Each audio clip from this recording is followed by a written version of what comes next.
begitu. Jadi kalau dia di SPO, kita bahas bagaimana obat itu bisa masuk ke bagian nafas bagian bawah gitu ya dari sediaan aerosol. Nah, tetapi pada pada pertemuan kali ini ya di teknologi sediaan farmasi cair semi solid, kita akan membahas bagaimana sih cara membuat aerosol, kemudian bahan-bahan atau komponennya apa saja. Nah, lebih ke sana ya. Jadi bukan ke penghantaran. Jadi bagi yang ingin belajar penghantaran ya ke sistem penghantaran obat ya, bukan di sini. Baik, sebelum saya masuk, mungkin ada yang mau didiskusikan terlebih dahulu terkait materi minggu lalu.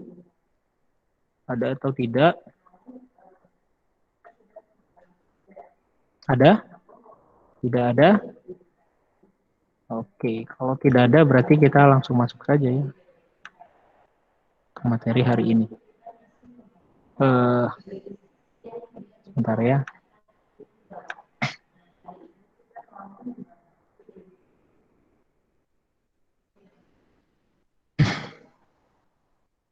Oke, materi hari ini itu tentang sediaan aerosol.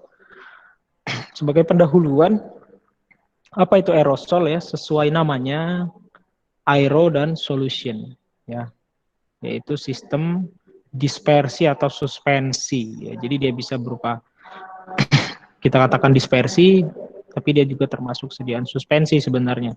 Suspensi apa atau dispersi apa? Yaitu dari partikel halus.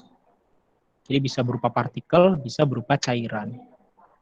Ya, jadi partikel maupun cairan itu tersuspensi ya, ke dalam udara atau gas lainnya. Nah, dalam hal aerosol yang akan kita bahas itu adalah gas propilen. Gitu. Nah, merupakan device yang bertekanan. Jadi wadahnya itu ya atau bentuknya itu adalah atau tekanan di dalam wadahnya itu sangat tinggi ya dibandingkan dengan tekanan di luarnya, yaitu di tekanan kita sekarang ini ya 1 atm.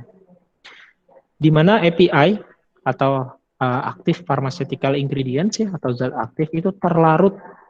Nah, API-nya itu dapat terlarut atau tersuspensi atau teremulsi ya dalam gas yang cair atau terkompresi. Jadi ada dua, ada gas yang dicairkan, ada gas yang dikompresi ya. Jenis gas yang jenis propelan yang kita gunakan. Gitu. Nah, penghantaran obat dalam bentuk spray ya atau dalam bentuk semprotan gitu kan ya, atau busa. Jadi kalau kalian lihat sediaan yang disemprotkan dia mengeluarkan busa itu, misalkan kalau kalian pernah ingat dulu ya, kalau kita punya disk, punya CD, itu ada pembersih CD ya. Pembersih CD kan seperti itu ya, busanya. Nah, itu adalah sediaan aerosol juga, tetapi aerosol yang tidak ditujukan untuk penggunaan sebagai obat gitu ya. Kemudian untuk pencukur jenggot ya kalau laki-laki, atau pencukur kumis, itu juga sediaan aerosol yang disemprotkan itu, karena dia menghasilkan busa ya, karena menggunakan aero solution ya, atau ada dispersi pada gas. Nah, bentuk spray atau busanya atau foamnya ya, itu tergantung dari kemampuan gas yang digunakan. Jadi tergantung dari jenis gasnya, jumlah gasnya.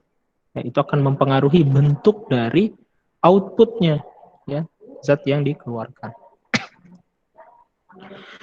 Nah, ada beberapa keuntungan kalau kita membuat sediaan kita dalam bentuk aerosol. Ya. Yang pertama adalah non-invasif atau tidak menimbulkan rasa sakit, ya jelas ya. Karena aerosol bukan injeksi. Kalau dibandingkan injeksi jelas menimbulkan rasa sakit. Ya, apalagi dia agak hipertonis ya zatnya. Maka rasa pedihnya itu akan terasa. Kemudian efek langsung ke target pada permukaan saluran nafas dan reseptornya. Untuk zat-zat yang akan dihantarkan ke saluran nafas gitu ya, yang reseptornya itu ada di saluran nafas, misalnya obat-obat asma ya, atau obat-obat PPOK atau COPD ya, COPD, itu targetnya kan di saluran nafas bagian bawah. Nah, kalau di sediaan oral, dia harus mengalami apa? Proses apa? Sediaan yang kita konsumsi secara oral ya, sampai dia memiliki efek, dia harus mengalami proses apa namanya? Pas metabolisme bukan, Pak? Pas metabolisme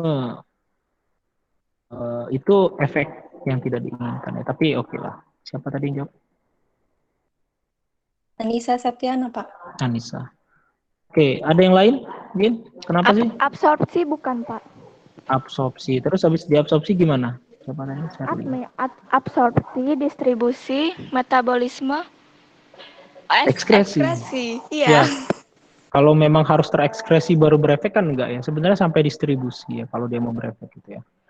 Meskipun metabolisme itu kadang-kadang mengaktifkan gitu kan zat aktif, kadang juga menginaktivasi. Jadi metabolisme itu luas ya, bisa mengaktifkan prodrug menjadi drug atau menginaktivasi obat.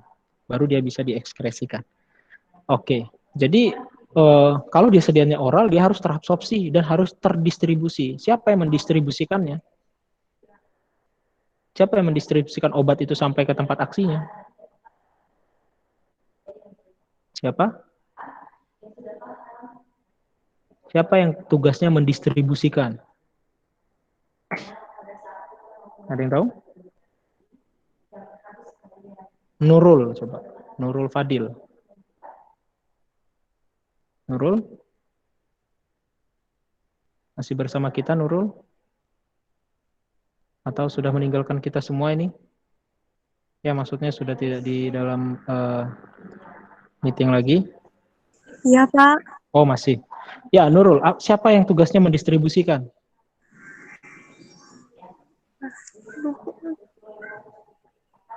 Masa lupa. Tadi temennya udah lantang jawabnya, Atma, Pak. Absorpsi, distribusi, metabolisme, ekskresi. Yang saya tanya, yang tugasnya mendistribusikan siapa? Itu aja. Gak sulit. Apa? Ada yang tahu? Darah bukan, Pak. Iya, darah ya. Darah yang tugasnya mendistribusikan itu.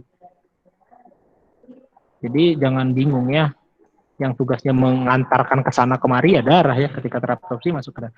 Nah, kalau dia oral begitu maksud saya, jadi nanti dia akan membutuhkan terabsorpsi dulu dan distribusikan sampai dia masuk ke tempat kerjanya ya. Kalau dia memang kerjanya mau di saluran nafas, berarti dia harus ke sirkulasi sistemik dulu. Baru dia masuk ke sirkulasi di paru-paru. Begitu ya. Jadi obatnya panjang jalannya sehingga efeknya lebih lama dibandingkan sediaan aerosol. Aerosol efeknya itu langsung ya, dia langsung tertarget pada permukaan. Jadi nggak perlu muter-muter gitu. Mudahnya seperti itu ya. Kemudian bisa digunakan untuk obat dosis tinggi. Jadi ada beberapa bentuk sediaan yang tidak bisa untuk dosis tinggi. Kalau oral bisa dosis tinggi, injeksi bisa dosis tinggi. Tetapi untuk sediaan-sediaan yang pada saluran mukosa lain, misalnya sublingual, rektal, ya, bukal, ya itu membutuhkan atau dosis yang digunakan dosisnya sangat kecil. Nah, berbeda dengan rute ini, yaitu kita bisa menggunakan dosis yang cukup besar.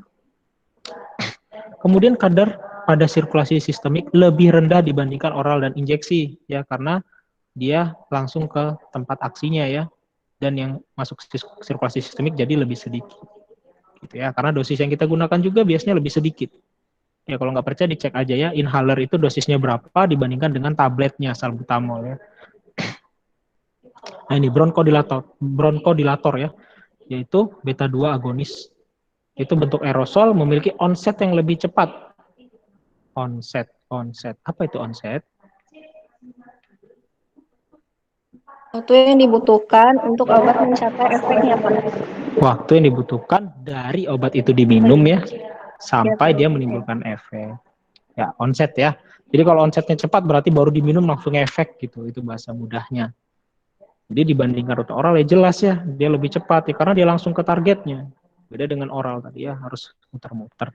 Kalau saya saya mudahkan bahasanya. Tapi ada beberapa kerugian untuk sediaan aerosol. Yang pertama adalah mudah meledak. Kenapa? Karena di dalam itu tekanannya besar. Lalu di dalam device itu, di dalam alat itu ya, dalam wadah itu tekanannya besar. Sehingga dia bisa meledak. Apalagi pada suhu yang besar ya, misalnya tidak sengaja begitu ya, kalian membakar sampah, terus ada misalkan kalau yang saya beri contoh saja ya, nggak apa-apa sebut mereknya, parfum X, misalnya. Axe gitu ya. Parfum Axe itu kan aerosol itu. Nah kalau dia masih banyak isinya, kalian bakar itu, ya maka dapat terjadi ledakan.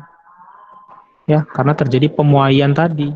Semakin besar tekanan di dalamnya, seberapa kuat wadahnya tadi menahan tekanan itu. Gitu. Jadi kalau nggak kuat, lama-kelamaan meledak.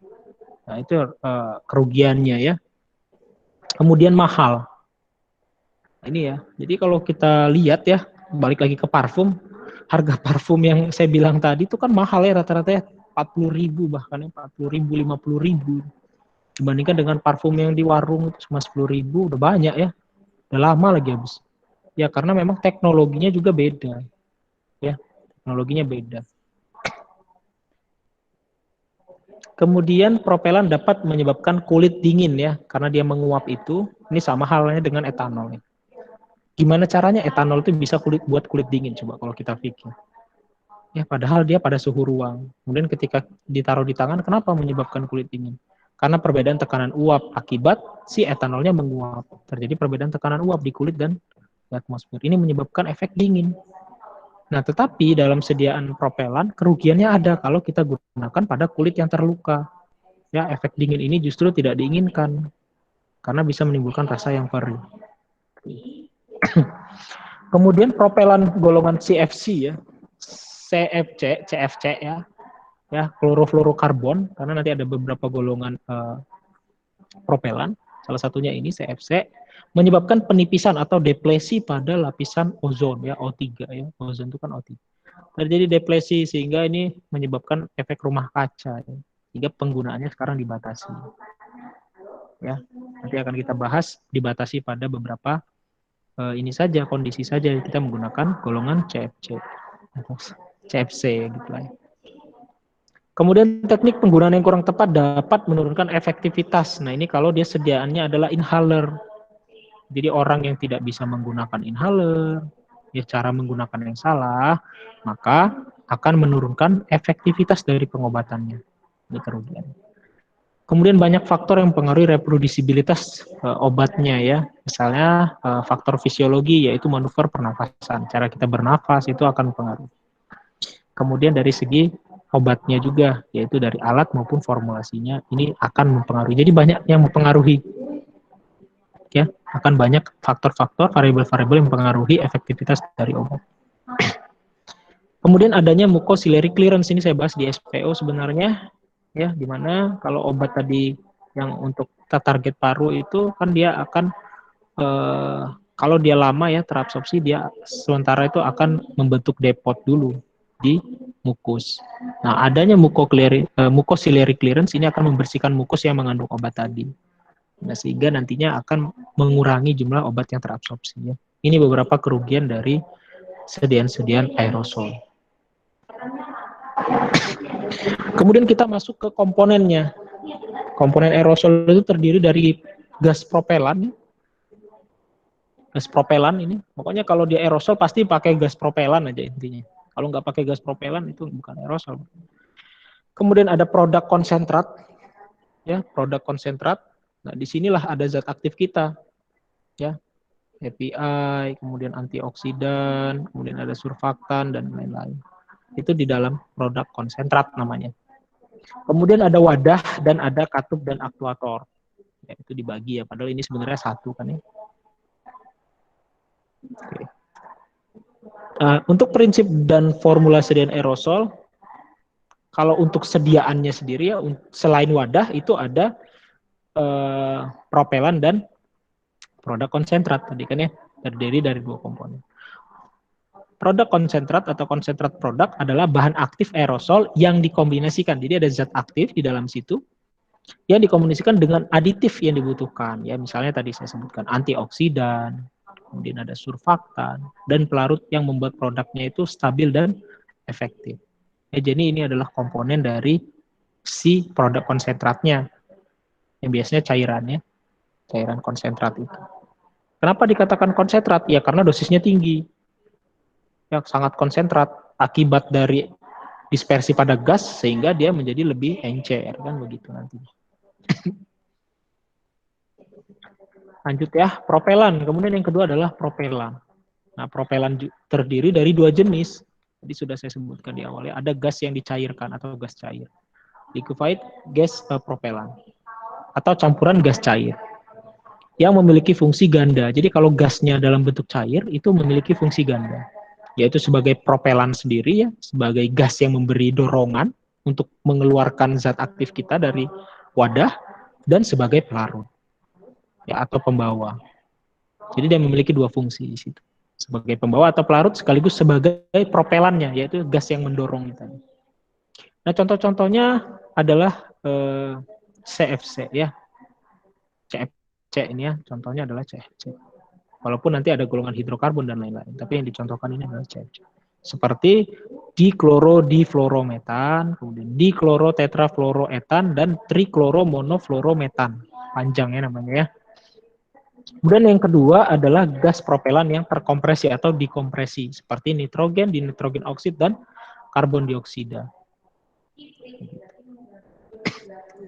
Nah, jadi kalau digambarkan seperti ini ya, ada sebuah jenis, kan ada dua jenis tadi ya propelannya.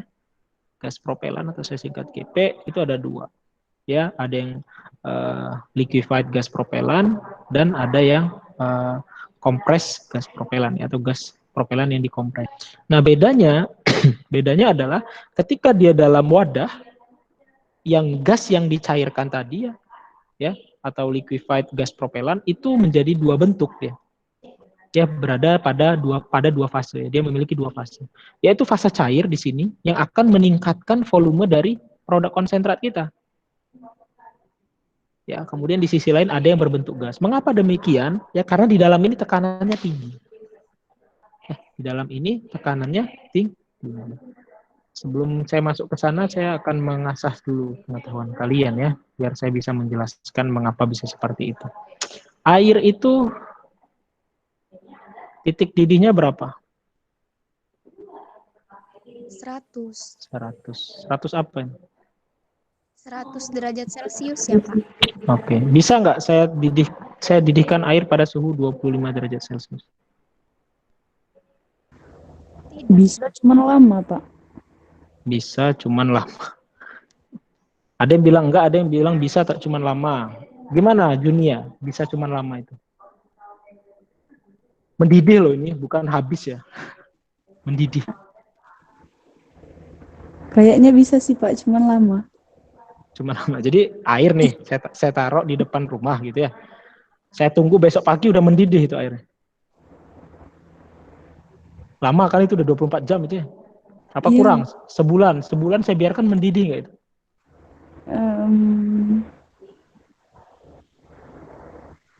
Nggak tahu deh, Pak. Nggak apa-apa ya. Ada yang punya pendapat mungkin. Tadi bilang nggak bisa, kalau nggak bisa ya nggak ada pendapat ya. Ya udah nggak bisa pokoknya Pak. Karena ini ada kaitannya dengan sifat gas yang saya maksud ya. Jadi harus paham dulu. Ada yang bisa jawab? Bisa atau tidak? Atau kalau bisa gimana caranya? Ada yang bisa jawab? Bisakah air mendidih di suhu 25 derajat Celcius? Jawabannya apa? Bisa, Pak. Bisa. Siapa yang jawab bisa tadi? Nafasnya, Pak. Nafasnya. Gimana? Kok bisa? Kalau dari pengalaman saya masak air itu biasanya ditutup gitu, Pak. Jadi nggak uapnya itu nggak keluar gitu. Yang udah panas kan biasanya lebih naik gitu, uap airnya. Jadi ditahan di tempat yang tertutup gitu, Pak. Ditahan di tempat tertutup. Bisa mendidih di 25 derajat? Bisa tapi lama sih, Pak. Bisa tapi lama. Saya tuh penasaran ya, gimana caranya 25 derajat mendidih bisa tapi lama.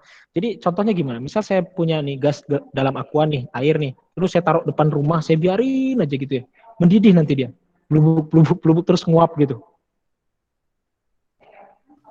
Kalau di tempat yang terbuka mungkin nggak akan mendidih sih, Pak. Oke. Iya, Pak. Kalau pakai hot plate mungkin bisa, Pak. Pakai hot plate. Iya. Pakai hot plate tetap aja ya.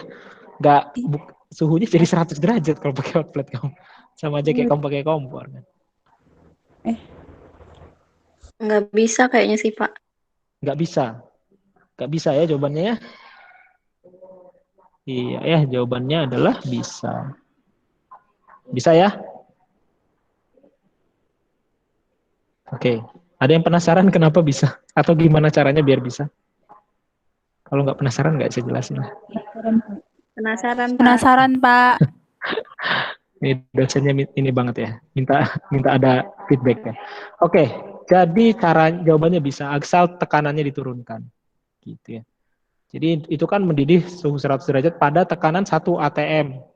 Makanya dia mendidih pada suhu 100 derajat. Kalau tekanannya saya turunkan menjadi 0, sekian atm, maka bisa saja dia mendidih di suhu yang lebih rendah. Itu jawabannya ya. Ini prinsip ini dipakai kalau kalian melakukan rotary evaporator ya, dengan alat rotary evaporator itu menguapkan pelarut air tanpa suhu sampai 100 derajat, yaitu suhunya 50 derajat biasanya kita pakai rotary evaporator.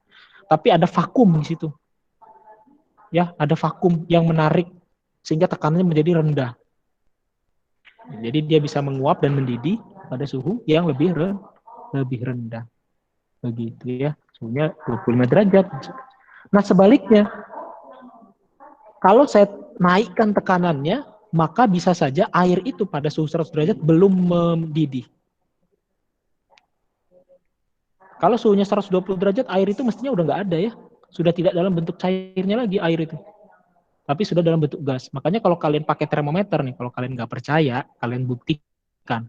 Kalian didihkan air sebesar-besarnya api, sampai mentok itu kompor gas kalian, kemudian kalian masukkan termometer itu, asal tidak menyentuh bagian bawah pancinya, asal hanya pada airnya, pasti suhunya hanya konstan di 100 derajat.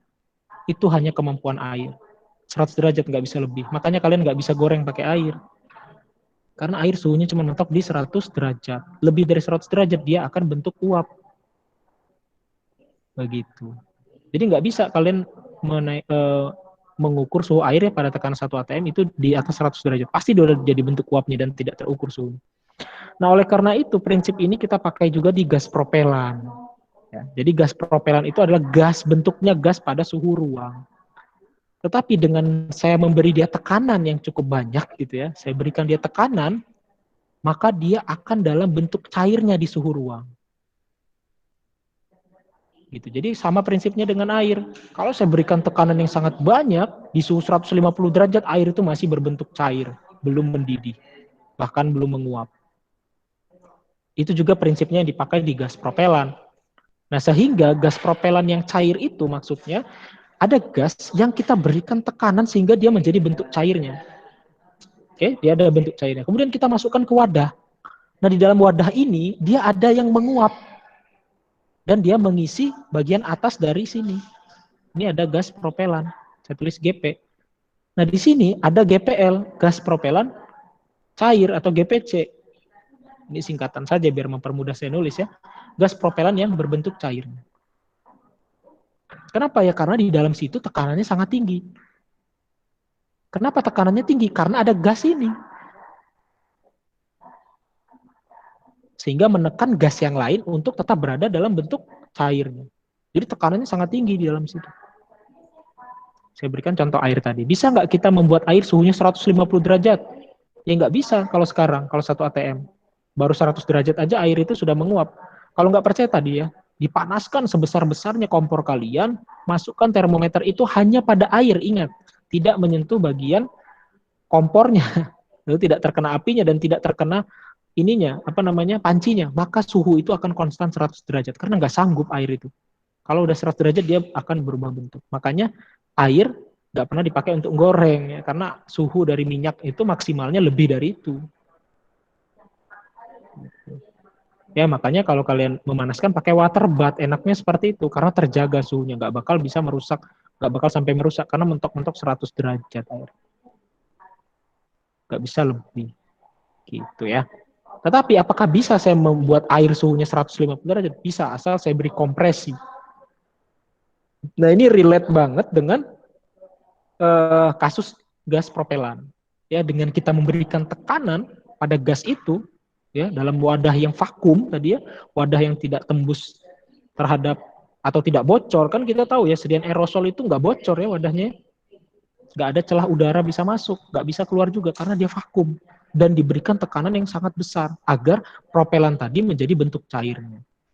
Ya, jadi ada yang cair, ada yang bentuk gas. Nah, itu bedanya dengan yang aerosol dengan gas yang dikompresi. Kalau gas yang dikompresi, contohnya tadi nitrogen, kemudian nitrogen dioksida, kemudian karbon dioksida. Itu ketika kita berikan kompresi, dia tidak menjadi bentuk airnya. Ya, kompresi yang kita berikan itu tidak sampai membuat dia jadi bentuk airnya. Kecuali kompresinya sangat besar sekali. Tapi alat wadahnya nggak mungkin sanggup menahan. Kalau untuk karbon dioksida dan lain-lain.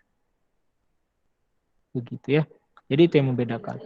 Hidrokarbon berfluorinasi adalah gas pada suhu kamar dan dapat mencair dengan pendinginan. Nah, jadi kita bisa juga caranya dengan mendinginkan. Ya, gas itu kita dinginkan di bawah titik didihnya, dia akan menjadi bentuk cair. Atau kita berikan tekanan pada suhu ruang, dia dapat berbentuk cair. Jadi ada dua cara. Ya, kita kondisikan suhunya di bawah titik didihnya agar dia berbentuk cair, atau kita akan berikan tekanan pada suhu ruang agar dia berbentuk cair. Ketika propelan gas cair disegel dalam wadah, aerosol dengan konsentrat produk ya, dalam wadah aerosol dengan konsentrat produk, kesetimbangan dengan cepat terbentuk antara bagian propelan yang tetap menjadi cair dan yang menguap.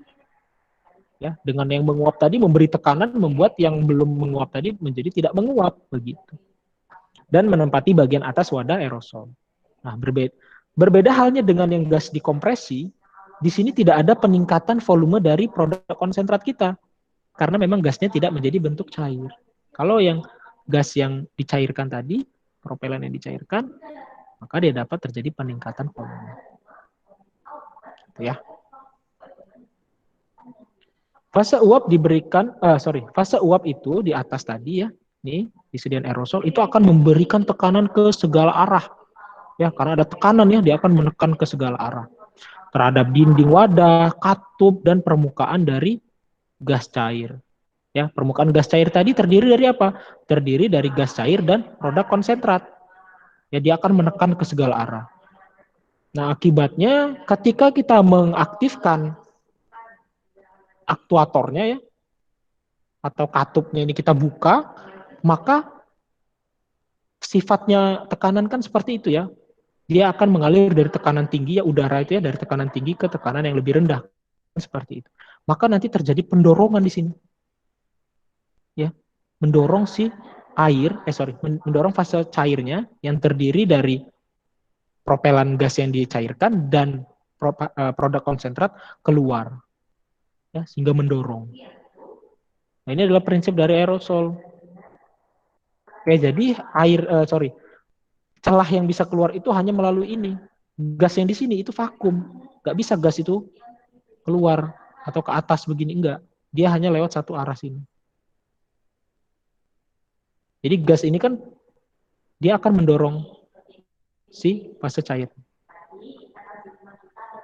Ya, sehingga memaksa fase cair naik ke deep tube, ini deep tube, dan keluar dari lubang katup ke atmosfer. Keluar dia. Itu prinsip dari aerosol. Nah, saat propelan bertemu udara, maka tekanannya kan kembali normal. Kalau di dalam tekanannya tinggi, dia bisa berbentuk air.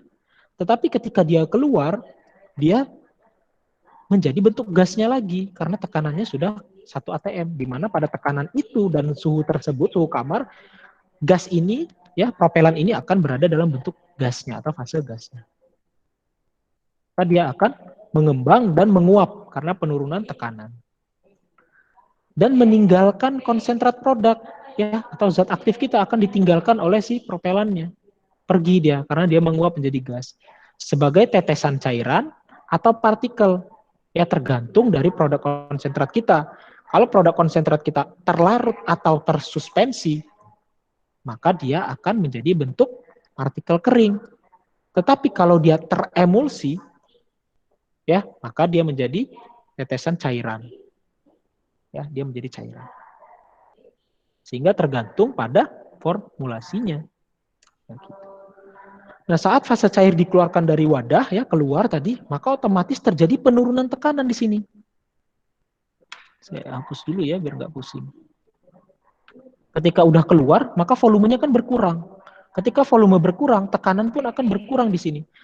Nah, ini akan diimbangi dengan menguapnya kembali ya, dari propelan yang masih berbentuk cair. Propelan berbentuk cair akan menguap lagi.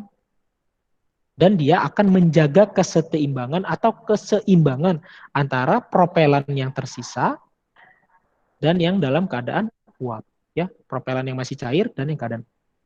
Karena dia berkurang volumenya karena keluar tadi kita semprotkan, maka tekanan menurun, maka ada yang menguap lagi dari si propelannya. Sehingga menjaga keseimbangan dari tekanan itu. Nah, inilah mengapa kalau kita menggunakan gas propelan yang dicairkan gitu ya, liquefied gas propelan, itu sampai dia habis, kemampuan atau daya semprotnya sediaan aerosol itu akan tetap bagus. Beda halnya dengan gas yang dikompresi. Gas yang dikompresi itu tidak ada reservoirnya, tidak ada gas cairnya, sehingga ketika dia berkurang tekanannya, akibat kita menggunakan sediaan itu, maka tidak ada proses penyeimbangan. Akibatnya apa? Makin lama kita gunakan, kalau kita menggunakan gas yang dikompresi, maka aerosol itu daya semprotnya gitu akan menurun. Gitu ya. Oke, sekarang kita masuk ke komponen yang pertama, yaitu propelan. Propelan itu adalah bahan kimia dengan tekanan uap yang lebih besar daripada tekanan uap atmosfer pada suhu 40 derajat Celcius. Nah, jenis propelan yang biasa digunakan dalam aerosol farmasi termasuk diantaranya adalah golongan CFC, ya, klorofluorokarbon, kemudian hidrofluorokarbon, dan hidroklorofluorokarbon, yang ini hidrofluorokarbon dan gas terkompresi. Jadi propelan itu ada 1, 2, 3, 4 jenis. Nah, kita bahas yang pertama, yaitu golongan CFC. Golongan klorofluorokarbon, ya, CFC.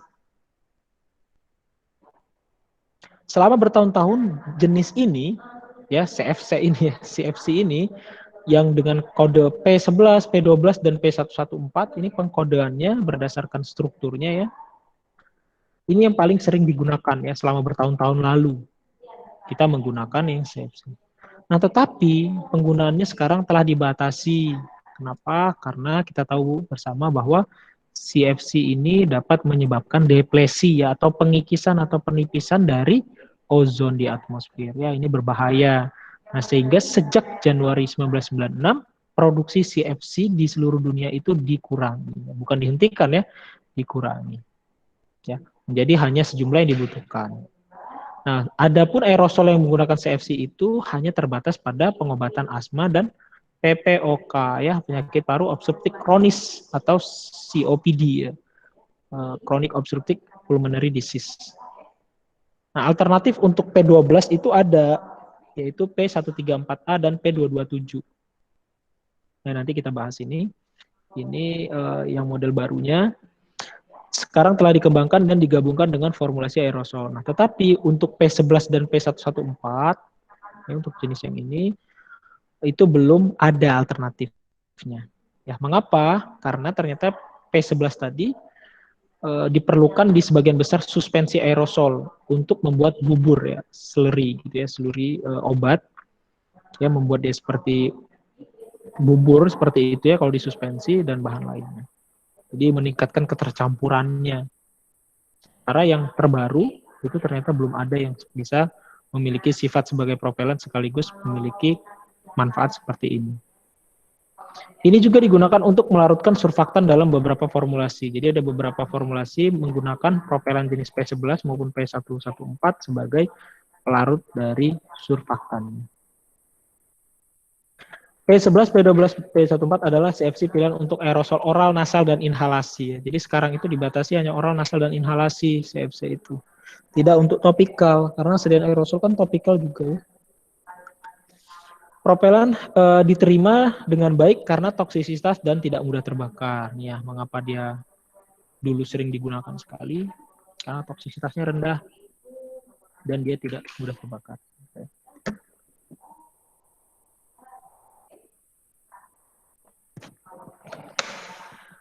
Kemudian golongan ini bersifat inert, tetapi P11 itu dapat mengalami hidrolisis. Ya, ini kekurangan sebenarnya nggak hanya P11 ya, tapi kekurangan golongan yang ada atom halogennya ya, yang ada golongan halogennya ya. Kloro-fluoro itu kan golongan halogen ya. Jadi dia dapat menyebabkan hidrolisis. Nah, hidrolisis itu akan membentuk asam klorida karena adanya air. Ya, air menyebabkan hidrolisis dan terbentuk asam klorida. Nah, asamnya ini akan meningkatkan korosi wadah. Korosi itu apa? Apa korosi? Pengikisan bukan, Pak? Korosi. Ada yang tahu korosi? Korosif. Menyebabkan karat bukan? Perkarat. Iya, karat ya. Jadi asamnya tadi itu bisa menimbulkan karat pada wadahnya. Ya, jadi ini kan jadi masalah ya kalau ada karat di dalam wadah, gitu ya. Dan menyebabkan iritasi kalau kita gunakan. Nah, jadi ini harus diperhatikan ya. Apabila kita menggunakan air, maka tidak boleh menggunakan P11 ya. Apa P11 nanti akan saya bahas di selanjutnya ya. Ini biar mudah saja karena panjang nyebutinnya.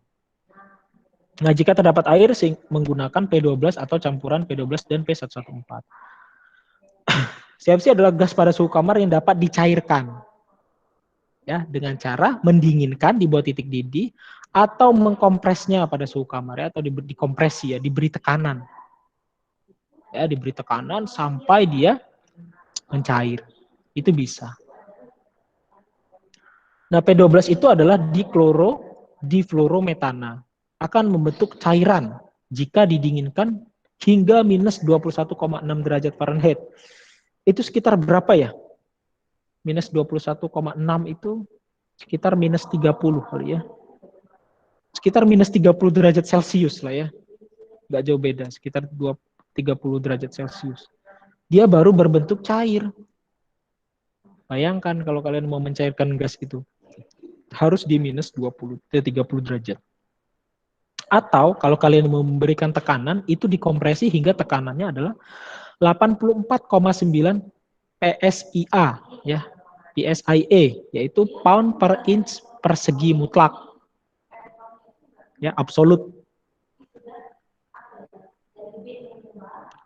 Nah, gas cair ini juga memiliki rasio muai yang sangat besar, ya, golongan CFC ini rasio muainya sangat besar dibandingkan gas yang dikompresi.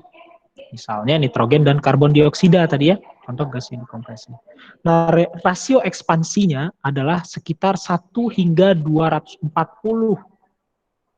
Ya, jadi 1 mili gas itu dapat menempati volume sampai 240 mili. Jadi besar sekali ya kemampuan ekspansinya dibandingkan dengan gas yang bertekanan tadi atau yang dikompresi, yaitu sekitar 3 hingga 10 saja. Seperti itu. Jadi memang jauh sekali ya kemampuan memuainya. Nah, ini adalah sifat-sifat dari klorofluorokarbon propellants ya. Contohnya tadi ya, yang P11 itu adalah trikloromonofluorometan dan P12 adalah diklorodifluorometan dan P114 adalah diklorotetrafluoroetan. Gitu ya. Nah, kalau kita lihat FP atau vapor pressure-nya ya, tekanan uapnya itu adalah 84,9 tadi ya, yang ini adalah 13,4 dan seterusnya. Ini tekanan yang diberikan agar dia membentuk cairan pada suhu 70 derajat Fahrenheit atau pada suhu kamar, gitu ya. Nah, untuk boiling point-nya ya, atau titik didihnya, itu 74, kalau ini sekitar 20 derajat Celcius, kalau tidak salah, yang ini minus 21 itu sekitar ya tadi ya minus 30-an derajat Celcius, kemudian yang ini sama sekitar 20 derajat Celciusan. Enggak jauh beda. Jadi kalau kita lihat di 20 derajat dia sudah mendidih gitu si zat ini, sehingga pada suhu ruang ya dia akan berbentuk gas, dia akan menguap. Nah, kemudian kalau dilihat dari densitasnya ini lebih besar apa lebih kecil dari air? Ya. Kalau dilihat dari densitasnya lebih besar. Kalau lebih besar, dia berada di bawah atau di atas? Ketika dia bertemu dengan air dan tidak tercampurkan. Dia kan akan berbentuk cair ya di dalam wadah tadi. Kalau saya gambarkan seperti ini nih wadahnya. Ini kalau jelek ya dimaklumi ya. Misalkan wadahnya seperti ini. Ya, wadah si aerosol. Nah, kemudian dia akan ada yang berbentuk cairnya.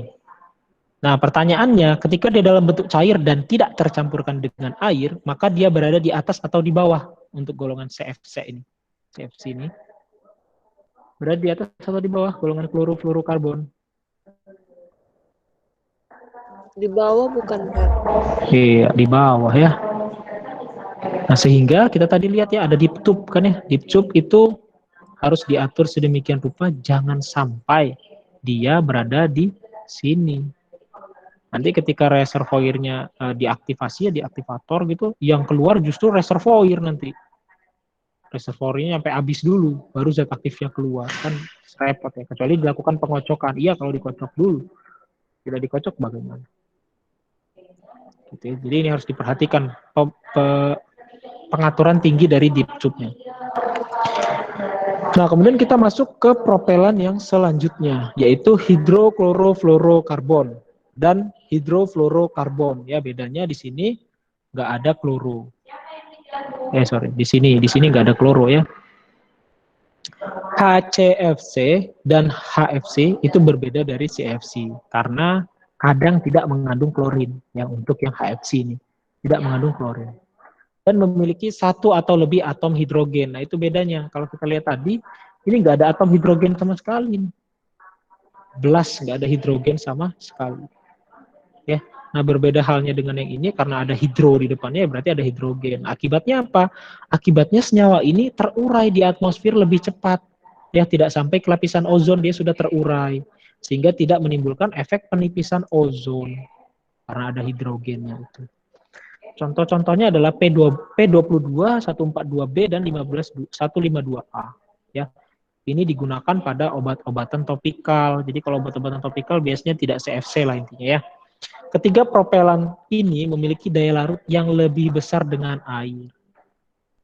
Ya, oleh karena itu fungsinya sebagai pelarut itu lebih besar dibandingkan propelan yang lainnya, golongan HCFC maupun HFC. Nah, namun golongan gas ini sedikit lebih mudah terbakar ya, tetapi tidak dianggap sebagai kerugian karena hanya sedikit saja kok.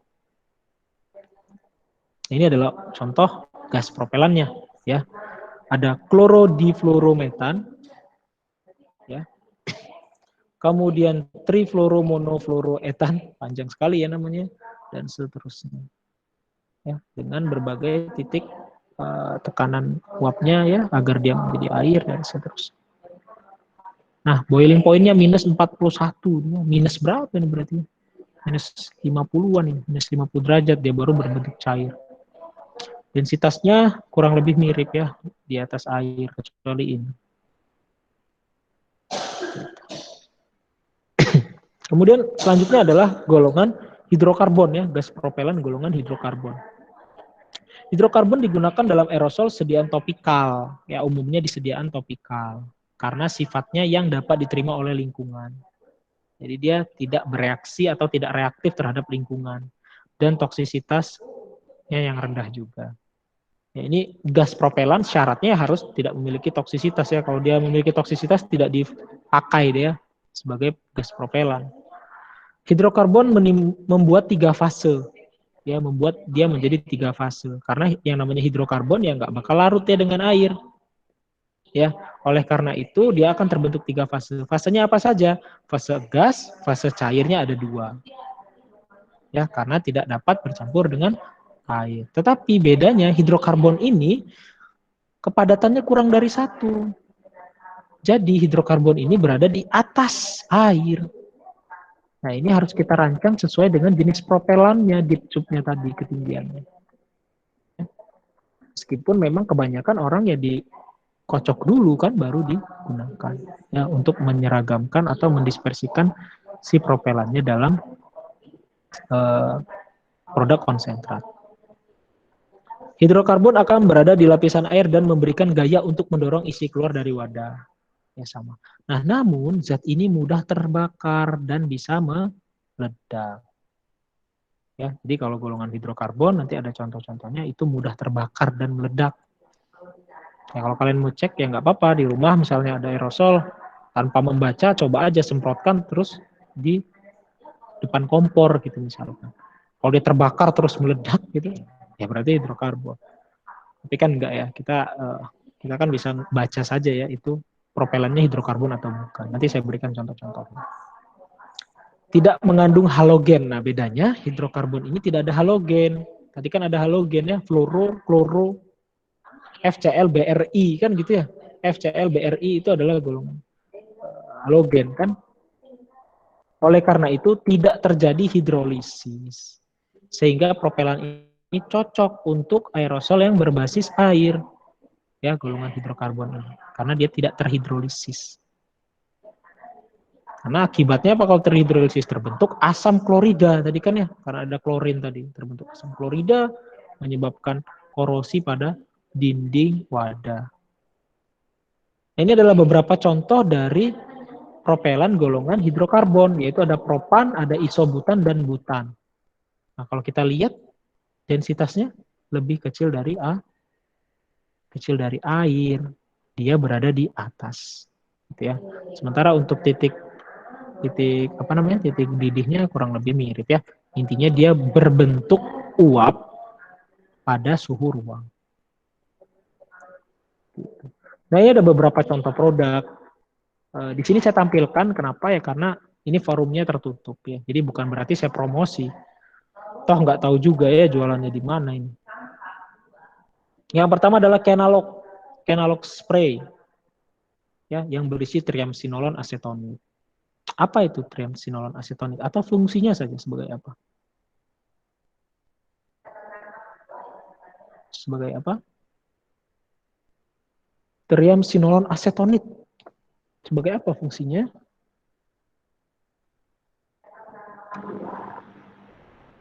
Ada yang bisa jawab?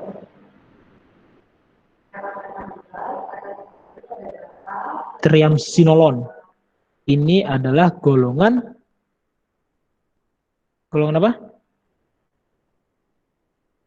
Golongannya Kortikosteroid bukan, Pak? Iya, kortikosteroid ya. Golongan kortikosteroid. Jadi dia sebagai antiinflamasi biasanya ya. Bahkan untuk dermatologik. Gitu ya. Resep only, hanya dengan resep. Nah, ini propelannya adalah isobutan propelan. Kelihatan nggak? Saya lingkar ini. Adalah isobutan propelan. Dia adalah golongan hidrokarbon. Nah, kalau kita lihat nih, caution ya, dapat meledak, ya, dapat terbakar, ya, sehingga dijauhkan dari panas maupun ini ya, flame. Bukan dari panas maupun dari kebocoran-kebocoran. Ini juga harus diperhatikan ya. Jangan sampai bocor dan seterusnya ya, disimpan di bawah 104 derajat Fahrenheit dan lain-lain. Ya, harus benar-benar diperhatikan ya penyimpanannya. Kemudian ini contoh selanjutnya ya, yaitu adalah lidocaine ya 0,5%. Ada yang tahu dia pakai apa di sini propelannya?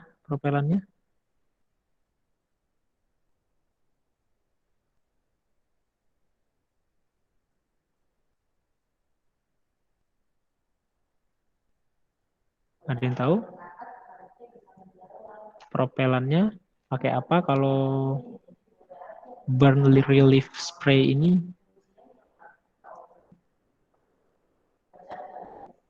Terlihat nggak? Terbaca nggak tulisan-tulisan itu? Terbaca, Pak. Oke, berarti bisa jawab ya. Apa propelan yang dipakai? Butan dan propan ya, Pak? Butan, ya. Iya, betul ya, Safira ya. Iya, betul ya, butan itu ya. Jadi sama ya, kurang lebih ya. Kemudian adalah gas yang dikompresi. Ya, tadi kita sudah bahas ada 3 ya, gas yang dapat dicairkan, ada CFC dan HCFC, dan pada yang terakhir adalah golongan hidrokarbon. Nah, sekarang adalah gas yang dikompresi. Gas di sini yang dimaksud adalah gas nitrogen, dinitrogen oksid, dan karbon dioksida. ya ini digunakan sebagai propelan aerosol untuk produk-produk yang dikeluarkan ya, atau produk yang dikeluarkannya itu sebagai fine mist atau kabut halus biasanya. Busa atau semi padat. Jadi bisa juga busa kalau kita menggunakan gas-gas seperti ini. Tetapi karena rasio muai yang rendah, tadi ya semprotannya cukup basah karena dia tidak mendispersikan secara meluas tadi. Ya, hasilnya akan cukup basah dan buihnya tidak stabil. Ya, seperti dihasilkan dengan propelan gas cair. Jadi buihnya atau busanya itu kurang stabil. Ya. Namun menggunakan gas terkompresi yang tidak larut dalam konsentrat produk, ya misalnya nitrogen, akan mengeluarkan produk konsentrat dalam bentuk yang pada dasarnya sama dengan di dalam wadahnya. Jadi ya kalau dia cair ya keluarnya juga masih dalam bentuk cair. Ya tidak bisa terdispersi sampai seperti gas itu. Jadi dia sesuai dengan yang berada di dalam wadah. Tekanan gas terkompresi yang terkandung di ruang atas wadah aerosol memaksa konsentrat produk keluar dari wadah. Ya sama prinsipnya dengan gas propelan yang dicairkan tadi. Atau liquefied gas propellants. Tetapi tidak seperti aerosol yang dibuat dengan propelan gas cair, tidak ada reservoir propelan. Tadi ya saya singgung. Jadi dia tidak ada reservoir. Akibatnya apa? Tekanan gas harus diberikan ketika dibuat itu harus sangat tinggi agar cukup sampai menghabiskan produknya. Ya. Tekanan berkurang saat produk digunakan. Ya, maka lama-kelamaan produk itu tekanannya akan berkurang kemampuan semprotnya. Karena dia tidak ada reservoir, tidak ada propelan gas cair yang menguap kembali, gitu kan. Gas-gas ini sebagian besar telah digunakan untuk produk makanan, krim gigi, sediaan rambut dan salep ya. Itu untuk yang propelan. Sekarang kita masuk ke produk konsentratnya. Ya, komponen selanjutnya. Produk konsentrat itu dapat berupa larutan, suspensi maupun emulsi. Nah, sebagai larutan aerosol berarti sistemnya terbentuk dua fase. Ya, terdiri dari konsentrat produk dalam propelan, campuran propelan atau campuran propelan dan pelarut. Ya, jadi hanya ada dua fase. Ya, jadi ada fase gas fase satunya adalah fase cair, di mana fase cair itu merupakan larutan. Ya, artinya si zat aktif kita itu terlarut di dalam propelan gas maupun campuran propelan gas maupun campuran antara propelan dan pelarut. Gitu.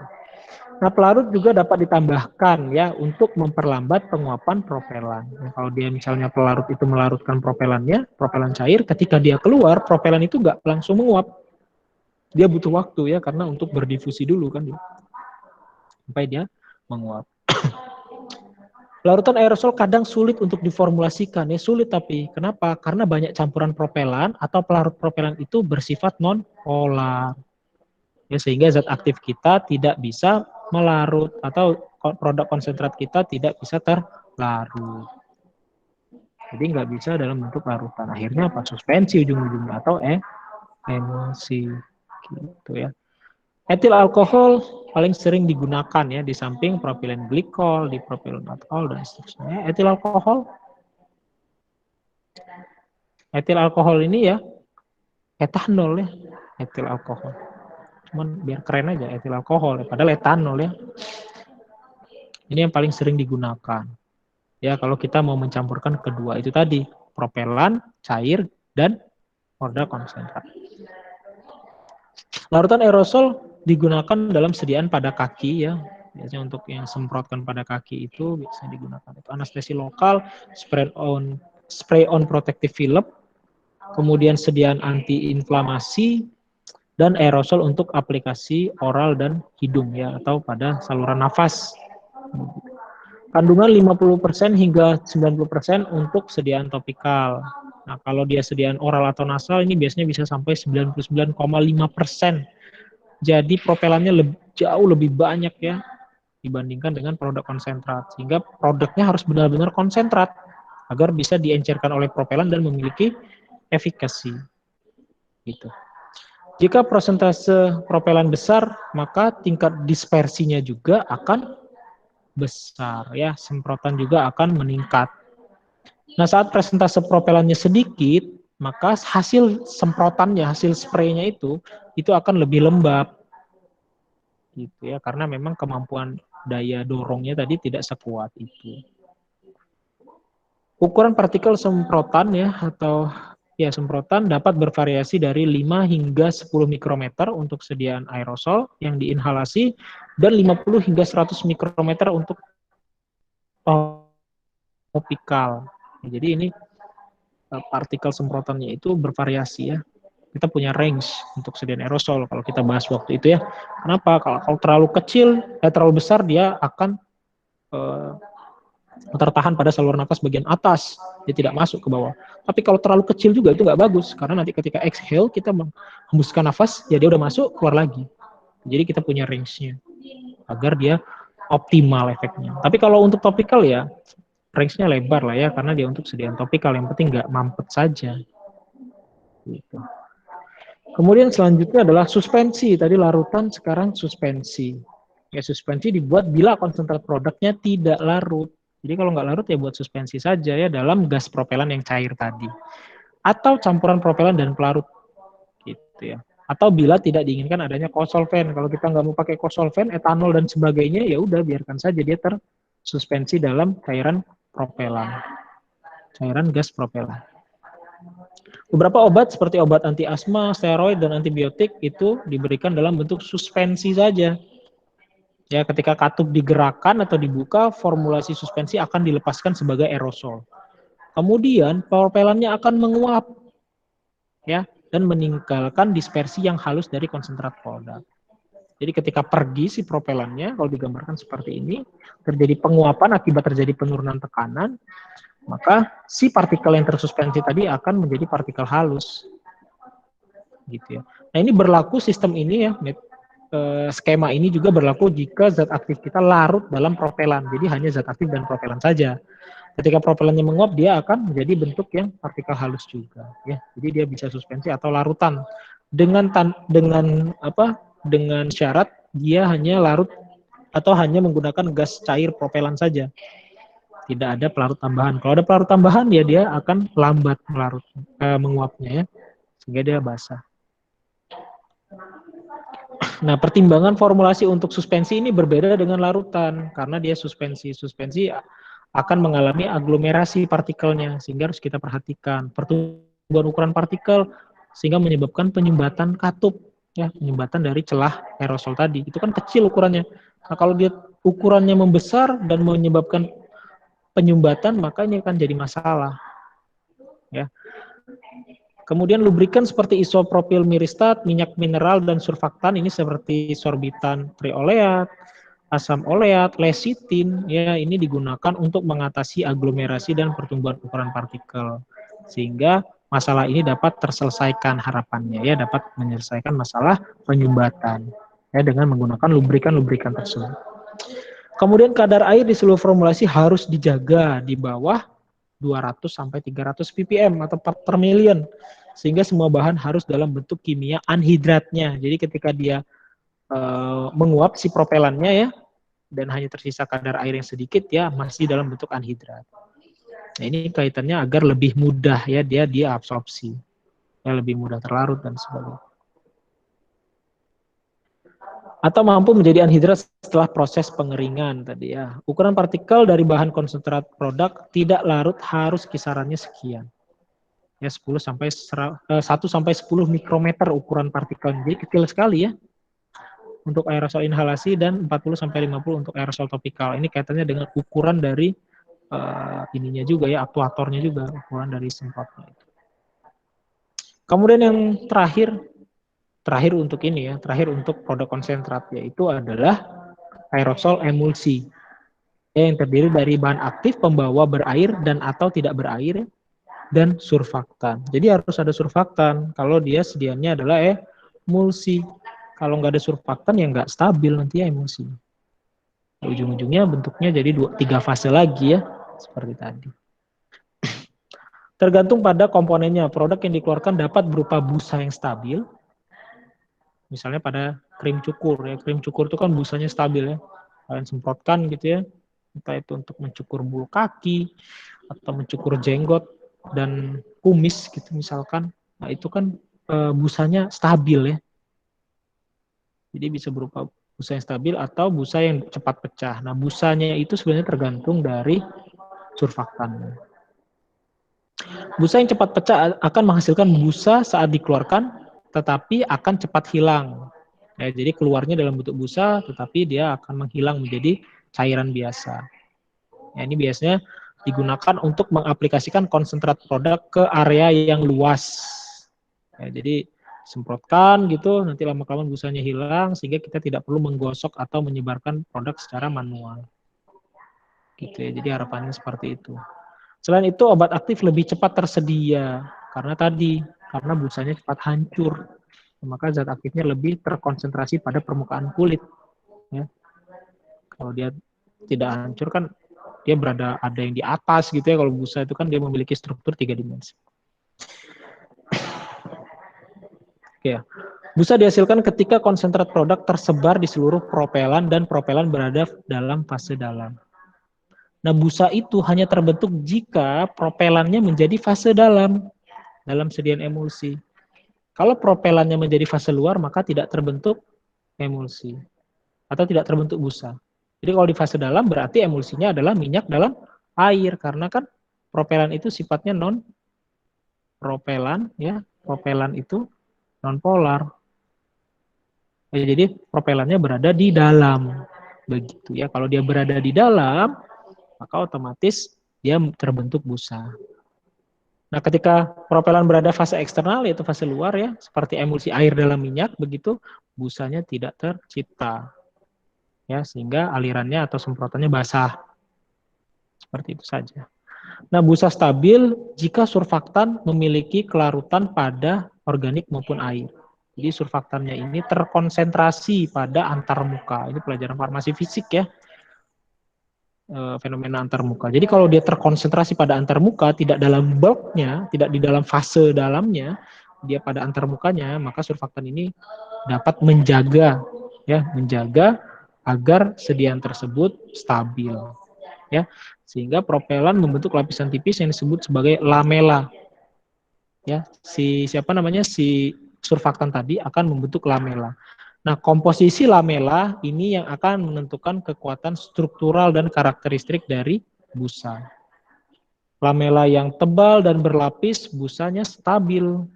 Gitu. Jadi tergantung dari surfaktan yang kita gunakan. Nah, ada beberapa jenis busa yang dihasilkan ya, atau yang diformulasikan. Ada aqueous stable foam, di mana zat aktif, kemudian dengan surfaktan oil in water, berarti fase luarnya adalah air ya. Kemudian ada propelan hidrokarbon. Ya, kita menggunakan propelan hidrokarbon kalau kita menggunakan kalau kita mengharapkan hasil busa yang larut air dan stabil. Ya, fase luarnya air. Kemudian yang non aqueous stable foam berarti kita tinggal ganti saja fase luarnya bukan air. Tetapi harus tetap kalau mau foam ya berarti fase dalamnya harus propelan. Yaitu fase luarnya adalah glycol emulsifying agent yang digunakan.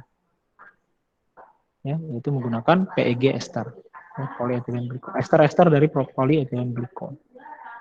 Kemudian kalau kita mau menginginkan busa yang cepat hancur, ya, ini akan menghasilkan busa di mana akan kolaps, akan pecah menjadi bentuk cairan. Nah, ini berguna untuk untuk obat-obat yang topikal. Obat-obat topikal. Memang rata-rata ini topikal semua kan. Kemudian untuk thermal foams ya, untuk foams yang stabil ya meskipun suhunya naik ya pada suhu tubuh gitu kan ya. Ini contohnya digunakan untuk bercukur. Nah, sistem aerosol, surfaktan yang digunakan itu ada banyak ya. Kalau kalian surfaktan kan kalian sudah belajar di farmasi fisik sebenarnya ya. Ada surfaktan yang anionik, ada yang kationik, ada yang non-ionik. Ya. Kemudian ada yang golongan triethanolamin ya, dan ada yang golongan juga seperti lemak polioksilethilen dan seterusnya, ini yang non-ionik.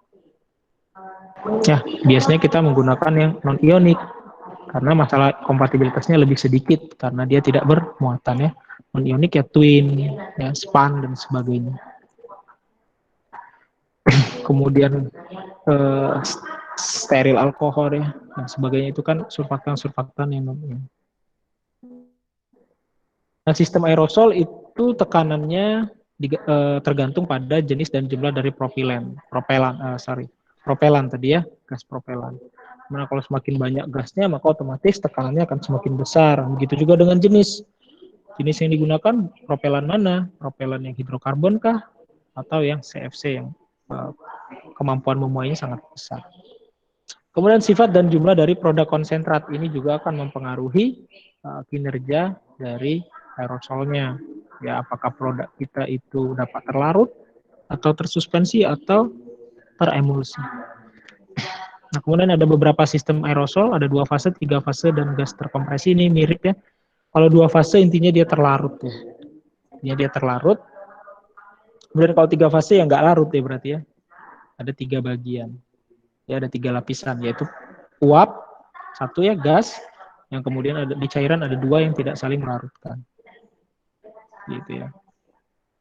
Nah, untuk menghindari pelepasan reservoir pada propelan cair, tabung yang tercelup ya atau deep tube-nya itu harus panjangnya itu sesuai tadi kan ya. Jangan sampai dia justru mengeluarkan si propelannya. Ya, propelan gasnya tadi. Kan tadi digambarkan seperti ini. Ya, digambarkan seperti ini tadi kan ya. Nah, di sini kan ada gas propelan nih, GP misalnya. Nah, kalau deep tube-nya kita panjangkan sampai sini, ya ketika diaktifkan gitu, diaktifasi, ditekan gitu, maka yang keluarkan yang ini, bukan yang zat aktifnya. Sementara produk konsentrat kita tidak berkurang, sehingga deep tube-nya harus diatur. Nah, solusinya mungkin salah satunya adalah diguncangkan, dikocok dulu ya sebelum digunakan. Kemudian propelan cairnya akan terdistribusi ya, akan tercampurkan untuk sementara. Begitu.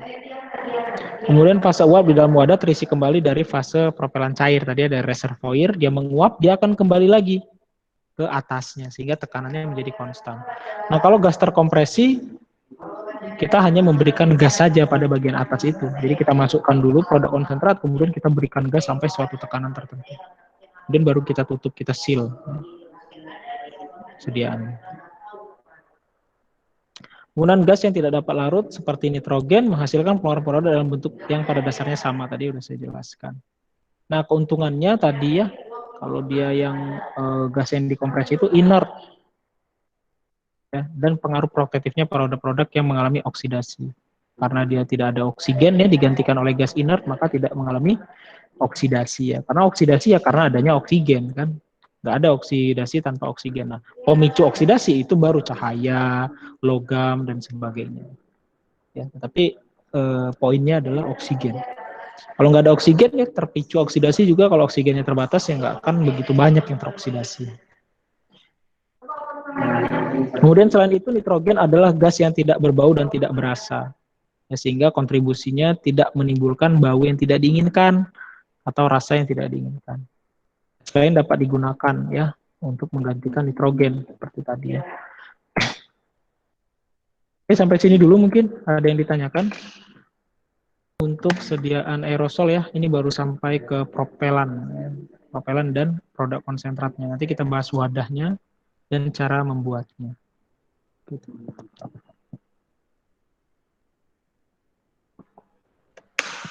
Tidak ada? Ya, saya agak banyak minum ini ya, karena sudah sore, kemudian ini kuliah ketiga ya pada hari ini. Jadi lumayan sudah cukup habis energi saya. Jadi kalau kalian ada yang merasa belum jelas, bisa ditanyakan saja ya. Kalau misalkan saya menjelaskan ini, ada yang kurang jelas mungkin karena sedikit menurun gitu ya, stamina saya karena sudah yang ketiga dan sore juga gitu ya. Itu yang mungkin sedikit kerugian ya di kalian. Dari saya mungkin kurang maksimal, nanti silahkan ditanyakan saja ya. Kemudian aerosol, wadah dari aerosol dan penyusunan dari valve-nya ya atau katupnya. Formulasi tidak boleh berinteraksi jelas ya secara kimiawi dengan wadah atau komponen katup. Itu jelas ya, tidak boleh berinteraksi zat aktif maupun produk konsentrat kita dengan wadah dan katupnya atau penutupnya. Sehingga mengganggu stabilitas formulasi ya, sehingga terjadi instability ya dari zat aktif kita. Oleh karena itu pemilihan wadah itu sangat penting dalam sediaan apapun ya, itu sangat penting dalam memilih wadah. Kemudian wadah tadi kalau dia aerosol ini harus mampu menahan tekanan ya, karena ada gas tadi kan ya, ada gas yang dicairkan, kemudian ada gas yang dikompresi, itu kan memberi tekanan yang besar pada wadah. Nah sehingga wadahnya harus benar-benar kuat, harus menahan korosi juga ya, karena ada beberapa zat tadi yang dapat menghasilkan produk degradan yang dapat menyebabkan korosi. Dan katup harus berkontribusi pada bentuk produk yang akan dipancarkan atau disemprotkan gitu ya, yang akan dikeluarkan. Jadi katup ini sangat berkontribusi, ukurannya, bentuknya, segala macam itu akan berkontribusi terhadap produk yang dikeluarkan. Nah wadahnya itu ada beberapa bahan yang sering digunakan dalam sediaan aerosol. Ada yang kaca atau glass ya, kemudian ada yang di coating atau dilapisi dan tidak dilapisi plastik, kemudian ada yang metal ya. Yang termasuk adalah tin plate steel, ya, ini adalah baja yang dilapisi oleh timah ya, aluminium dan stainless steel. Kemudian yang terakhir adalah wadah yang plastik. Wadah itu dipilih berdasarkan kemampuan dengan metode produksi, kesesuaian komponen ya, kemudian kemampuan menahan tekanan, dan yang paling penting yang nggak kalah penting adalah biaya ya. Jadi wadahnya kalau bisa yang biayanya murah, tetapi harus diperhatikan juga dia harus bisa menahan tekanannya. Wadah yang pertama adalah kaca ya atau gelas. Nah sebenarnya untuk kompatibilitas gelas ini paling cocok lah ya, paling enak karena memang kompatibilitasnya bagus untuk semua zat aktif. Nah tetapi yang perlu diperhatikan adalah gas, namanya kaca ya, namanya gelas itu biasanya tidak tahan benturan. Dibayangkan ada tekanan begitu besar kemudian pecah gitu. Bayangkan bagaimana ledakannya ya, atau bagaimana kaca itu mental kemana-mana. Karena di dalamnya ada tekanan yang sangat besar. Jadi ini agak berbahaya juga, agak riskan kalau kita mendesainnya dalam kaca. Nah kemudian yang paling sering itu adalah wadah baja lapis timah. Ya ini adalah logam yang paling sering digunakan untuk sediaan aerosol. Ini kalau kalian lihat ini adalah sediaan MDI ya. Meter dose inhaler ya. Jika diperlukan lapisan pelindung khusus digunakan dalam wadah untuk mencegah korosi ya, dan interaksi antara wadah dan formulasi. Karena tadi ya, kalau baja, besi dan sebagainya ini kan dikhawatirkan menyebabkan oksidasi. Ya, walaupun oksigennya sudah digantikan tadi kan. Jadi dikhawatirkan seperti itu, adanya inkompatibilitas. Makanya kalau perlu dilapisi bagian dalamnya. Ini kemudian susunan dari katup. Nah, di mana fungsi katup tadi untuk pengeluaran ya isi dalam bentuk yang diinginkan ya, baik itu jumlahnya dan sebagainya. Makanya kalau dia untuk obat-obat yang poten itu menggunakan liter valve ya, atau katup yang dapat terukur jumlah yang dikeluarkannya. Beda dengan yang kontinu. Jadi ada dua nanti ya. Ada yang kontinu, ada yang terukur. Kalau yang kontinu itu yang kalau kita gunakan misalkan untuk misalnya pemain bola cedera. Ya kalau pemain bola cedera, siapa yang suka nonton bola di sini? Sering ya melihat magic apa ya istilahnya? Magic spray kalau istilahnya itu di sepak bola itu. Ada yang suka nonton bola di sini? Ada lah pasti ya. Yang laki-laki ini kan pasti suka nonton bola ini. Kalau nggak suka nonton bola, jarang ya laki-laki nggak suka nonton bola. Pasti umumnya suka nonton bola. Itu pasti kalian sering melihat ada magic spray istilahnya gitu ya. Itu aerosol yang disemprotkan ke bagian yang mengalami cedera ya. Sebenarnya itu fungsinya kan untuk pain relief ya. Nah, itu biasanya mengandung mentol dan segala macam yang menyebabkan sensasi dingin sehingga tidak terasa sakitnya ya ketika saat itu. Ya, sebelum dilakukan pertolongan selanjutnya.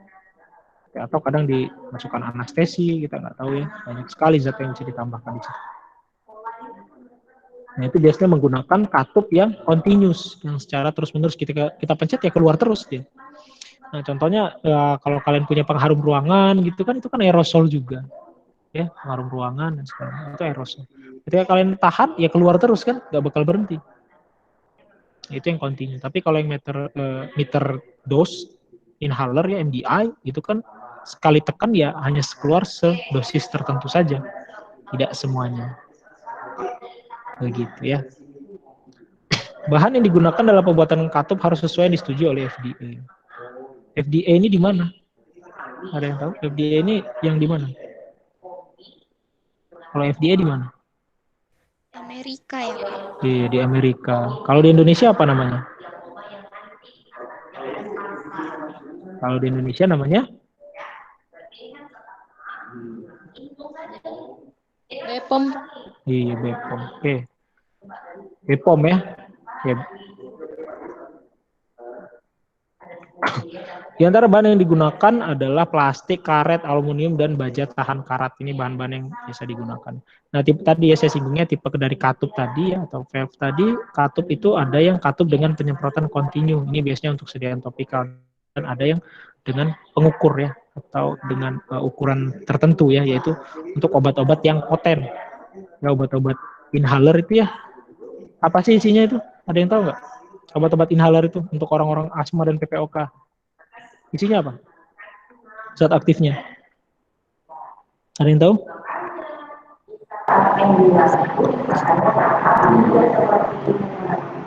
Siapa tadi? Albuterol. Ujungnya.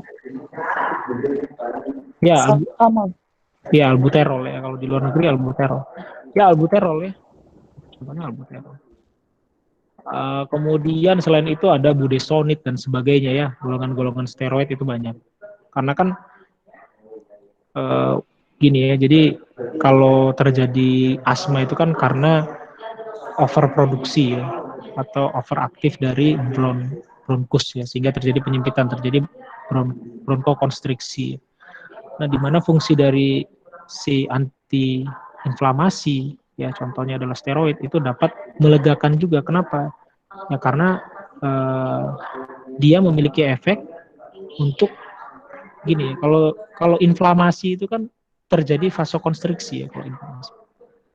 Makanya kalau terjadi inflamasi itu agen-agen proinflamasi itu seperti prostaglandin dan sebagainya itu kan akan berkumpul gitu di situ ya. Yang akan menyebabkan vasodilatasi akibatnya. Ya itu kan proses penormalan dari tubuh. Nah, kalau dalam halnya asma, di sini si antiinflamasi itu bertindak untuk menstabilkan dari si sel mas. Sel mas itu biasanya dia tidak stabil ketika itu, sehingga menyebabkan terjadi overproduksi dari sel goblet ya, sehingga menghasilkan apa? Musin ya. Jadi penyempitan kan, ada musin, kemudian ada aktivasi reseptor beta 2. Nah, di situ fungsinya dari antiinflamasi golongan steroid ya, mencegah sel masnya itu tidak stabil. Jadi itu ya, makanya obat asma itu ada tambahannya selain itu. Biasanya ada inhaler yang isinya budesonid dan sebagainya. Contohnya. Kemudian ini adalah bentuknya ya, aerosolnya bagian-bagiannya. Ada aktuator, ada stem, gasket, spring, mounting cup, housing, dan deep tube tadi. Dimana fungsinya kalau stem itu untuk mensupport si aktuator ya, untuk menopang si aktuator.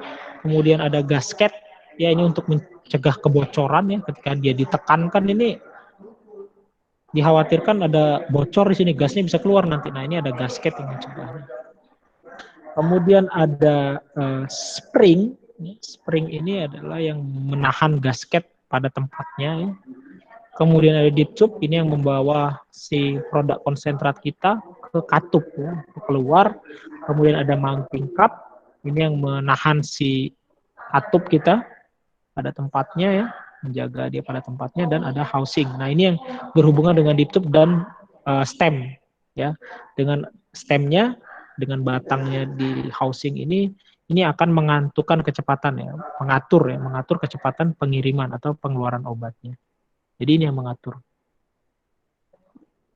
Kemudian aktuator tadi ya, ini adalah tombol ya. Kalau aktuator itu ya tombol, ketika ditekan dia akan mengeluarkan obat kita ya. Kemudian tipenya ada spray aktuator, foam aktuator, dan seterusnya ya. Tergantung dari jenis sediaan kita, harus disesuaikan aktuatornya. Dan meter dose inhalers ya. Ini saya singgung karena kan kalian itu outputnya adalah farmasi klinis ya. Expert di bidang farmasi klinis dan man alam. Jadi saya singgung sedikit ya tentang MDI, tentang cara menggunakannya. Meskipun di SPO sudah saya ajarkan. Nah, kalau dia meter dose inhalers, ini katupnya itu memiliki kemampuan untuk mengatur dosis yang dikeluarkan. Ya, karena memang obatnya poten. Kalau dia continue ya kalian nggak berhenti, nggak memberhentikan semprotannya, ya dosisnya masuk terus. Kan ini bahaya, karena efek sampingnya berbahaya kalau obat poten. Semua material yang dibuang diatur oleh ruang katup tambahan. Jadi dia sebenarnya merupakan katup ganda, ya, mekanisme katup ganda. Ya, sehingga nanti jumlah yang dikeluarkan itu telah teratur oleh katup yang berada di dalam. Begitu ya. Kemudian efektivitasnya tergantung dari beberapa aspek. Yang pertama ukuran, partikel, pola pernapasan, dan kedalaman kalian menarik nafas. Ya, semakin dalam kalian menarik nafas itu semakin bagus, dan semakin lama kalian menahan nafas ketika kalian menggunakan obat-obat inhaler itu akan semakin bagus. Ya, kalau kalian orang yang aktif menggunakan obat ini ya. Saya rasa kalau ada yang sudah sering menggunakan obat ini mestinya sudah sangat paham. Pasien harus memahami bahwa koordinasi harus dicapai antara menghirup dan menekan inhaler. Jadi itu harus koordinasinya harus pas. Dan sampai mencet dulu baru hirup atau hirup dulu baru mencet. Nanti nggak bagus hasilnya. Kalau mencet dulu baru hirup nanti banyak yang terbuang. Kalau menghirup dulu baru mencet maka otomatis kurang dalam nanti sih obatnya masuk ke dalam. Kurang dalam ya disposisinya. Kemudian pasien harus diinstruksikan untuk menahan nafas selama beberapa detik atau selama mungkin ya. Kalau bisa nahan setengah jam nggak apa-apa ya, bagus malah ya. Tapi kan nggak ada yang bisa seperti itu. Nah, untuk menggunakannya ada beberapa tahap ya. Saya singgung dikit karena tadi ya kalian kan outputnya adalah farmasi klinis. Nah, capnya harus dibuka jelasnya kalau kita mau menggunakan ini. Capnya harus dibuka. Kemudian obatnya kita pasang. Kemudian selanjutnya adalah kita kocok dulu ya. Jangan lupa ya, dikocok dulu. Kemudian suruh pasiennya bernafas normal. Selanjutnya adalah inhaler mouthpiece-nya itu dimasukkan ke dalam mulut ya, mouthpiece-nya ini masukkan ke dalam mulut sampai bibir itu menutup semua ya bagian dari si mouthpiece-nya. Kemudian pasiennya kemudian menarik nafas perlahan. Ya, sembari ditekan, itu menarik nafas perlahan sampai dalam. Oke, kemudian setelah itu tahan nafas selama 10 detik, paling tidak, atau kalau bisa lebih bagus. Kemudian pasien menghembuskan nafas secara perlahan dengan mengerucutkan mulutnya, ya, dikecilkan mulutnya, diruncingkan, ya, pelan-pelan. Ya, kemudian kalau dia menggunakan lebih dari 1 kali dosis, maka diberi jarak antara pemberian itu setidaknya 1 menit. Gitu ya. Nah, kalau tidak bisa menggunakan inhaler itu biasanya digunakan extender ya. Extender, perangkat extender itu memungkinkan dia masih bisa menghirup sisa yang disemprotkan terlebih dahulu tadi, misalnya nggak sesuai ya. Jadi dia dapat tertahan di extender itu. Jadi punya waktu yang lebih lama dia untuk menghirup. Nah, ini ada beberapa formulasi yang terbaru ya, yaitu dari translingual dari nitroglycerin. Ini saya nggak tahu industrinya di mana.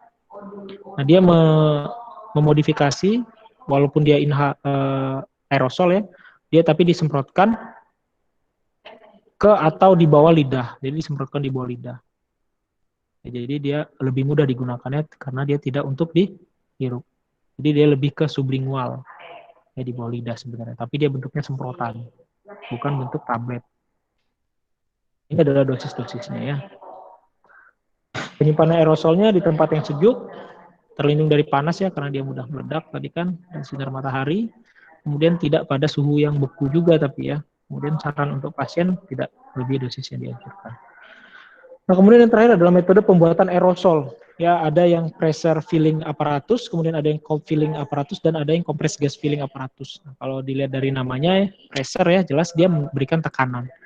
Nah, tadi seperti yang saya jelaskan di awal, prinsipnya adalah kalau kita memberikan tekanan, gas itu dapat berbentuk cair. Ya. Berarti dengan cara ini kita memberikan tekanan agar gas tadi berbentuk cair, kemudian wadah yang sudah terisi produk konsentrat tadi kita masukkan ke dalam, kita masukkan gas cair tadi ke dalam wadah tersebut, tapi sama-sama harus diberikan kompresi, ya, agar ketika dia masuk itu tidak menjadi bentuk gasnya, jadi vakum.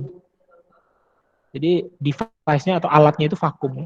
Ketika dia tertutup gini vakum, kemudian dia akan mengalirkan gas yang sudah dikompresi terlebih dahulu tadi. Kemudian ini udah masuk, ada produk konsentratnya sudah di dalam, ya. Atau bisa jadi ini yang produk konsentrat, kemudian ini baru yang gasnya. Gitu ya. Jadi seperti itu caranya. Keuntungannya dia bisa untuk larutan emulsi suspensi. Jadi dia untuk larutan emulsi dan suspensi itu dapat diisi dengan metode ini karena tidak ada pendinginan. Kenapa? Kalau dengan metode pendinginan kita tahu tadi ya minus 30 derajat, minus 60 derajat, maka larutan-larutan ini kan akan membeku. Ya, maka ini untuk obat-obat yang sensitif terhadap pendinginan misalkan itu tidak cocok. Kontaminasi karena kelembapan itu lebih sedikit. Ya. Kemudian kecepatan produksi tinggi dapat dicapai, makanya industri-industri biasanya pakai metode ini. Kehilangan propelan lebih sedikit. Nah, kerugiannya ada, yaitu jenis katup pengukur tertentu hanya dapat ditangani dengan proses pengisian dingin. Ada beberapa jenis katup yang tidak bisa dengan ini. Ya. Kemudian prosesnya lebih lambat daripada metode pengisian dingin. Kalau dibandingkan dingin, dia lebih lambat.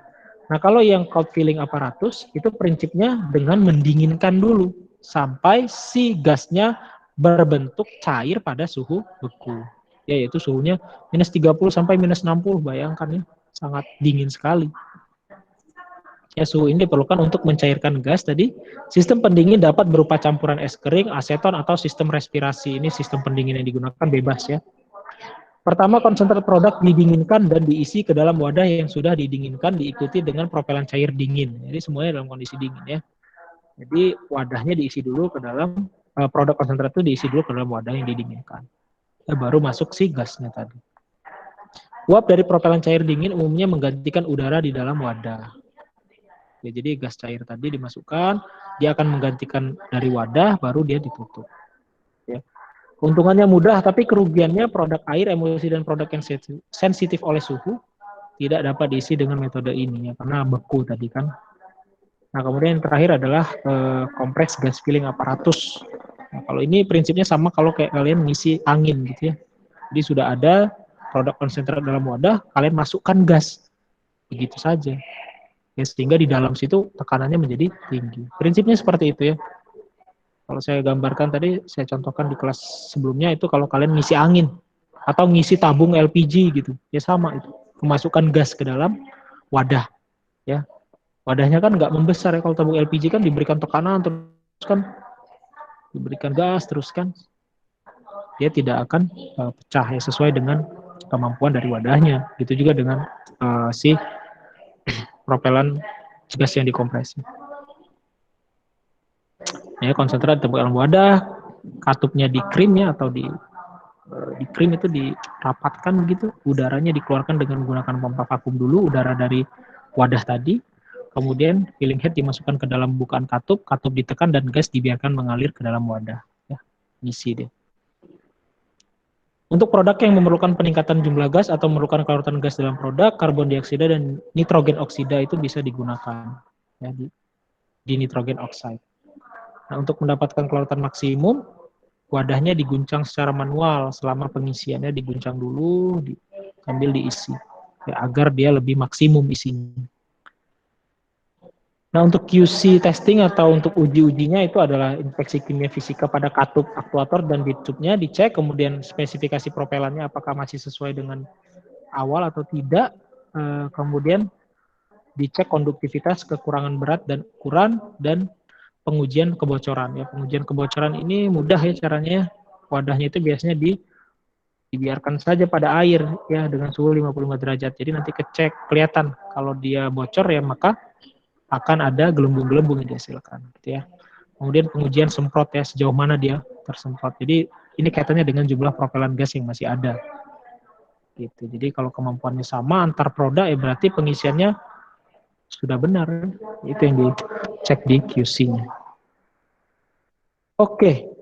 Banyak slide kita hari ini ya, karena aerosol itu memang sediaan yang belum kalian pelajari ya. Kalau suspensi, emulsi, salep, dan sebagainya itu kan sudah ada di Farset, kemudian di Semsol lagi, atau larutan dan sebagainya itu kan prinsipnya sudah kalian punya. Nah, tetapi kalau di aerosol kan kalian memang belum belajar sama sekali ya. Bentuknya seperti apa, propelan itu apa, dan sebagainya. Makanya saya jelaskan semua. Jadi harapannya kalian ketika bertemu sediaan aerosol itu udah akrab. Oh, ini ternyata isinya propelan gas yang golongan apa. oh ini ternyata ini. Tapi percayalah, kalau nggak percaya kalian cek aja ya, bahwa kalau untuk topikal kalian nggak akan ketemu yang CFC lagi sekarang.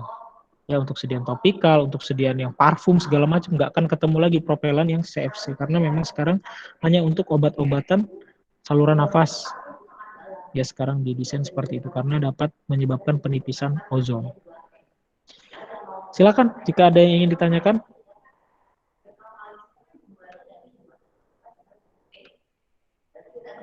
Ada yang ditanyakan?